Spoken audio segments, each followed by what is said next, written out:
Hey there. So, typically, analog hardware recording gear is perceived to be very expensive. And it really can be. Often you get what you pay for. But you can very quickly get into heavily diminishing returns. You can pay thousands for infinitesimal increases in quality. And is this expense really worth it, given the final result is going to be streamed over 5G via an MP3 via Spotify? Well, that debate can rage on in the comments. I'll let you guys fight amongst yourselves on that one. With regards to analog hardware, I think it is human nature to push boundaries.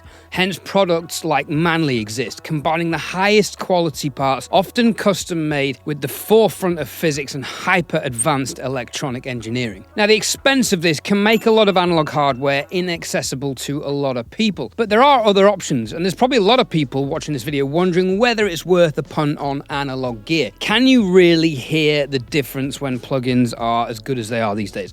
Now, the debate rages on in the forums, and I expect you guys to all chip in the comments below. So the question is, are there cheap analog options, and are they worth considering? Are they any good? To get into analog hardware, to use external preamps or compressors for mixing your music through, you'll need an audio interface with some expansive I/O or in and out. Now, this doesn't need to be huge, but something as simple as the Audient ID44, Universal Audio Vault 4, or the Scarlett 18i8. These have 4 outputs and 4 inputs, so you can run 4 mono channels through your hardware or 2 stereo sends and returns. You can get into the cheap rack-mounted stuff. Clark Technic is available, or Warm Audio if you're willing to spend a little bit more money. I've got a couple of their compressors and I use them all the time. With the Clark Technic stuff, a mix engineer friend of mine bought 6 of the 76 compressors, listened to them all, found the best 2 and sent 4 of them back because apparently, and this is not my opinion, apparently the quality control isn't amazing. So at the lower end of the spectrum, the reality is most of the time you are getting what you pay for. Now, if you were to go down the 500 route like I did, there's various pros and cons I'll probably go into another video, and it can seem like a slightly more initial expensive investment because you need a rack or a lunchbox, as they're called, to house all of your units. Quickly, the beauty of 500 series is you can get many units per rack. I have the Wes Audio Super Carrier 2s, which have 11 slots in, and yes, it powers all 11 sufficiently, but you can get more basic units such as the Heritage Audio OST4, which has 4 slots, which could be perfect if you're just looking to start your first 500 series rack and just gently tickle your toes in the water there. But overall, it can be better value in the long run because the units are smaller, saving space, and they're usually cheaper than their 19-inch rack-mounted counterparts. There are numerous budget-friendly 500 series brands and units available, and you might be thinking, Ed, you've just said you get what you pay for, so why would you buy cheap? Well, I came across HRK Audio, and they kindly sent me their 566 Channel Strips to play with, and I have to say, I was genuinely surprised with how good these units sound. They feature a custom discrete op-amp VCA compressor, a solid-state drive console emulator for analog saturation and harmonics, 4 bands of equalization, each band with 2 frequency settings, and an augmented HRK active transformer, which adds the final touch to the signal by injecting some subtle harmonics. And we're going to listen to each of these stages in a minute, but just have a listen to it on a master bus, A being so you can hear just actually what quality you can get from some relatively cheap 500 series units.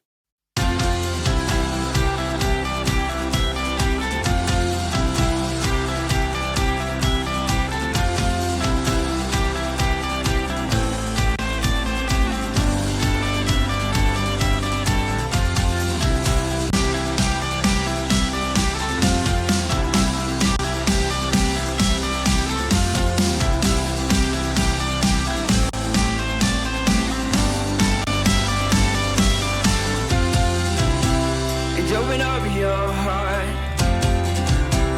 open up your mind. Don't let them keep you trapped inside. They'll never understand the way that you raise your hand. They'll never know just who you are. So keep your head up. Keep your eyes in front.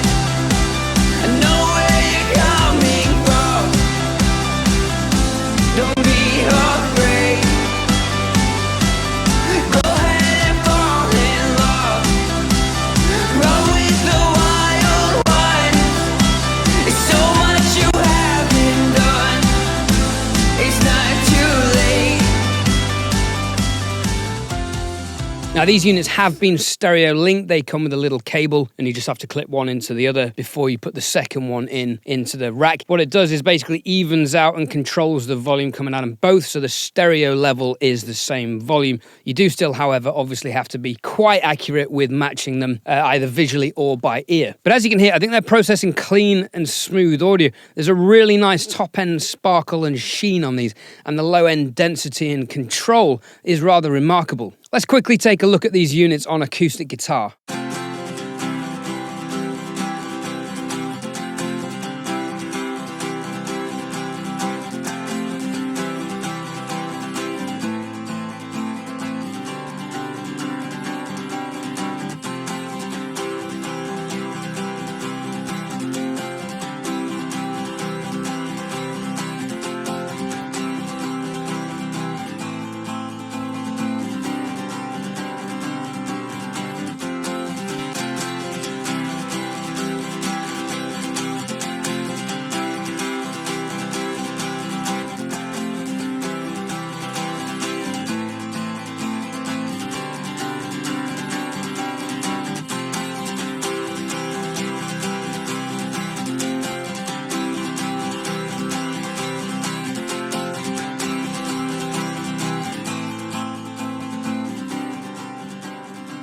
So if you're looking to venture into 500 series, you can get a relatively inexpensive rack.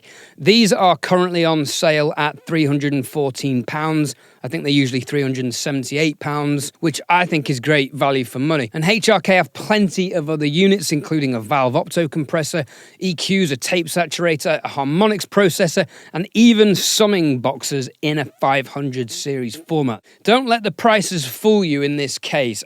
I'll post the high resolution audio files on my website, link in the description below for that. So you can hear these side by side for yourself. They'll be in 48K resolution. Now, of course, to access these products, you'll need the rack and additional I/O on your interface. I'll cover this kind of stuff in another video. So subscribe if you're interested in that. In the meantime, I've posted links in the description to other videos suggesting how you can expand your I/O easily and relatively cheaply. Thank you for watching. It's been 500 and I've been Ed Thorne.